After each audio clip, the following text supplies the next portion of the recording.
నర్సీపట్నంలో అయ్యన్నకు చెక్ పెట్టేందుకు YCP plan చేస్తోంది. అన్న అయ్యన్నపై పోటీకి తమ్ముడు సన్యాసి పాత్రుడిని బరిలోకి దింపనుంది వైసీపీ. అన్నదమ్ముల మధ్య పొలిటికల్ వార్కు వేదిక కానుంది నర్సీపట్నం నియోజకవర్గం. సిట్టింగ్ ఎమ్మెల్యే ఉమాశంకర్ గణేష్ను పక్కన పెట్టాలని పార్టీ నిర్ణయించింది. 2019 తర్వాత వైసీపీలో చేరారు చింతకాయల సన్యాసి పాత్రుడు. గతంలో సన్యాసి పాత్రుడి భార్యకి డీసీసీబీ చైర్మన్ పదవి ఇచ్చింది అధిష్టానం. వచ్చే ఎన్నికల్లో అయ్యన్నను ఎదుర్కొనేందుకు సన్యాసి పాత్రుడే బలమైన అభ్యర్థిగా భావిస్తుంది జగన్ సర్కార్. మూడో విడత జాబితాలో నర్సీపట్నం అసెంబ్లీ సెగ్మెంట్ ఇన్ఛార్జిగా సన్యాసి పాత్రుడిని ప్రకటించే అవకాశాలున్నాయి. మొత్తం మీద నర్సీపట్నం అసెంబ్లీ నియోజకవర్గంలో అన్నా తమ్ముల మధ్య వార్ తయారవుతోంది. అయ్యన్న పాత్రుడికి ధీటుగా సన్యాసి పాత్రుడిని ప్రోత్సహిస్తోంది వైసీపీ. ఇక తమ్ముడు సన్యాసి పాత్రుడిని అన్న అయ్యన్న పాత్రుడిపై బరిలోకి దింపబోతోంది వైసీపీ. అన్నదమ్ముల మధ్య పొలిటికల్ వార్కు వేదిక కాబోతోంది నర్సీపట్నం. మా ప్రతినిధి కృష్ణమోహన్ లైవ్లో జాయిన్ అవుతున్నారు. కృష్ణమోహన్, ముఖ్యంగా నర్సీపట్నానికి సంబంధించి కొంత ఇంట్రెస్టింగ్ ఫైట్ ఉండే అవకాశం ఉన్నట్టుగా కనిపిస్తోంది. నర్సీపట్నంలో అయ్యన్న పాత్రకు చెక్ పెట్టేందుకు వైసీపీ ప్లాన్లో భాగంగా ఆయన తమ్ముడు సన్యాసి పాత్రుడిని అక్కడ పోటీలో దింపే ప్రయత్నంలో ఉన్నట్టుగా తెలుస్తుంది. దీనికి సంబంధించిన తాజా అప్డేట్స్ ఏంటి? నిజంగా సన్యాసి పాత్రుడిని అయ్యన్న పాత్రకి చెక్ పెట్టేందుకు అక్కడ వైసీపీ రంగంలోకి దించబోతుందా? రామదాస్, మొత్తం మీద ఆంధ్రప్రదేశ్ పొలిటికల్ గా చూసుకుంటే ఎత్తులు పై ఎత్తులు, తర్వాత సామాజిక పరంగా లేకపోతే కుటుంబాల పరంగా ఏ అవకాశం వచ్చినా ఇరు పార్టీలు రెండు కూడా ఏదీ తగ్గట్లేదు.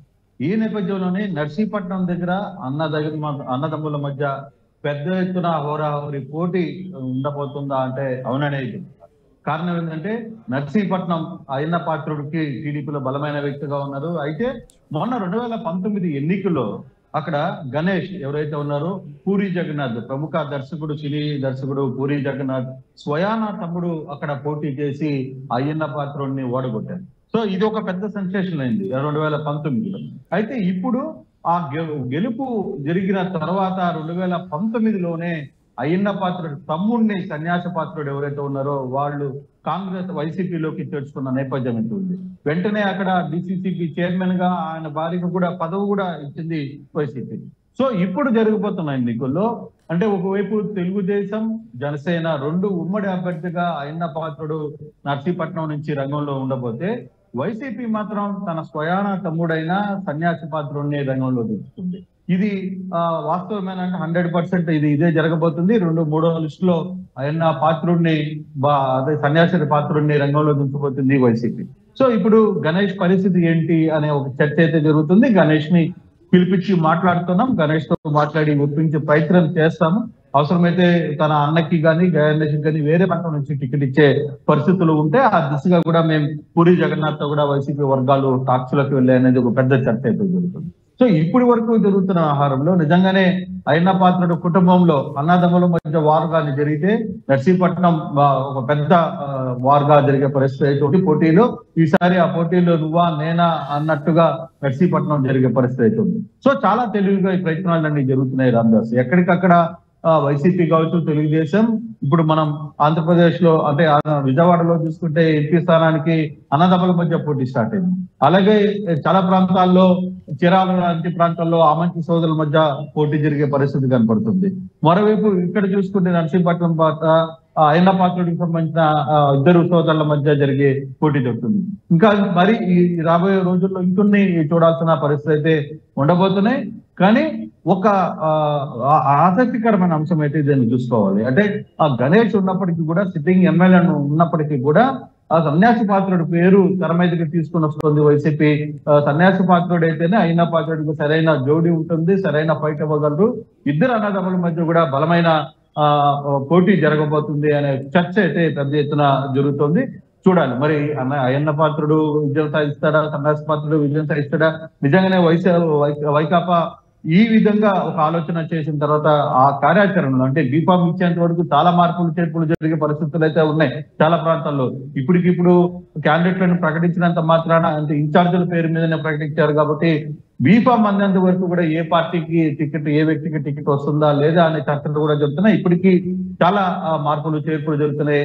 అధిష్టానం ప్రతి ఒక్కరితో కూడా మాట్లాడుకునే ప్రయత్నం చేస్తుంది, చాలా సీరియస్ గా వర్కౌట్ చేస్తున్న నేపథ్యం కూడా మనం చూస్తున్నాం. సో ఈ యాంగిల్లో నర్సీపట్నం సంబంధించి వ్యవహారంలో మాత్రం అయ్యన్న పాత్రుడిని రంగంలో దించే ప్రయత్నం వైకాపా చాలా గట్టిగా చేస్తుందనే చెప్పాలి రామదాస్. అంటే కృష్ణమోహన్ ఇప్పుడు అంటే అయ్యన్న పాత్రుడుకు ధీటైన అభ్యర్థిగా ఆయన తమ్ముడిని బరిలోకి దింపే పనిలో వైసీపీ ఉంది. సో మూడో జాబితాలో ఈ అసెంబ్లీ సెగ్మెంట్ సంబంధించి ఇన్ఛార్జిగా సన్యాసి పాత్రుడిని ప్రకటించే ఛాన్సెస్ ఉన్నాయి. ఇక వైసీపీ ఖచ్చితంగా ఫిక్స్ అయినట్టేనా అన్నదమ్ముల మధ్య ఒక పోరు జరిపేందుకు వైసీపీ ఖచ్చితంగా బలంగా భావిస్తోందా మూడో విడతలో? యా ఖచ్చితంగా, ఎందుకంటే ఇది చాలా సీరియస్ ఇష్యూనే, నిజంగానే చాలా సీరియస్ గానే వైసీపీ వర్గాలు దీని మీద వర్కౌట్ చేస్తున్నాయి. గణేష్ ని ఏం చేయాలి, గణేష్ ని గతంలో మంత్రిగా పనిచేసిన అయ్యన్న పాత్రుడిని ఓడగొట్టారంటే చిన్న విషయం కాదు. సో అటువంటి గణేష్ ని ఇప్పుడు ఏం చేయాలి? గణేష్ కి సౌమ్యుడిగా మంచి పేరు ఉన్నప్పటికీ కూడా అయితే అయ్యన్న పాత్రని ఈసారి తట్టుకోవాలంటే అదే మాటల దాడి ఉండాలి, అదే చేతల దాడి చూపించగలిగిన సన్యాసి పాత్రుడు అయితేనే కరెక్ట్ గా అన్నదమ్ముల మధ్య ఇరు పార్టీలో ఎంత బలం ఉందో వాళ్ళిద్దరికి కూడా అలాగే ఇద్దరు అన్నదమ్ముల మధ్య కూడా వ్యవహారం నడిచే ఉండేది. ఇటీవల కాలంలోనే అయ్యన్న కుటుంబంలో కొన్ని చేరికలు రావడం, తర్వాత అయ్యన్న పాత్రుడు వైసీపీలోకి వచ్చి సన్యాసి పాత్రుడు వైసీపీలోకి వచ్చి జాయిన్ కావడం, ఇవన్నీ కూడా జరిగాయి. సో ఇటువంటి సిచ్యువేషన్ లో ఏం జరగబోతుంది అనే చర్చ అయితే పెద్ద ఎత్తున చాలా తీవ్ర స్థాయిలోనే వ్యవహారం అంతా కూడా జరుగుతుంది. దీని మీద చర్చలు కూడా జరుగుతున్నాయి. గణేష్ ని ఒప్పించాలి ప్రయత్నం కూడా వైసీపీ చేస్తుంది. గణేష్ తో కూడా చర్చలు జరుగుతున్నాయి. అలాగే పూరి జగన్నాథ్ తో కూడా చర్చలు జరుగుతున్నాయి. వైసీపీ ఆ దిశగా కూడా ప్రయత్నాలు చేస్తుంది అని చెప్పి వార్తలు వస్తున్నాయి. అయితే ఇప్పటి వరకు అందుతున్న సోర్స్ ప్రకారం అయితే 100% మూడవ లిస్టులో సన్యాసి పాత్రుడు పేరు తెర మీదకి రాబోతుంది అనే ఒక చర్చ అయితే పెద్ద ఎత్తున వినపడుతుంది. Ramdas, right, thanks for the break Krishnamohan. ఇది నర్సీపట్నంలో అయ్యన్నకు చెక్ పెట్టేందుకు వైసీపీ ప్లాన్ చేస్తోంది. అన్న అయ్యన్నపై పోటీకి తమ్ముడు సన్యాసి పాత్రుడిని బరిలోకి దింపబోతున్నట్టుగా తెలుస్తుంది. అన్నదమ్ముల మధ్య పొలిటికల్ వార్కు వేదిక కాబోతుంది నర్సీపట్నం. సిట్టింగ్ ఎమ్మెల్యేను కాదని అయ్యన్న పాత్రుడి తమ్ముడు సన్యాసి పాత్రుడిని ఆయన అన్నపై పోటీకి దింపేందుకు వైసీపీ వ్యూహ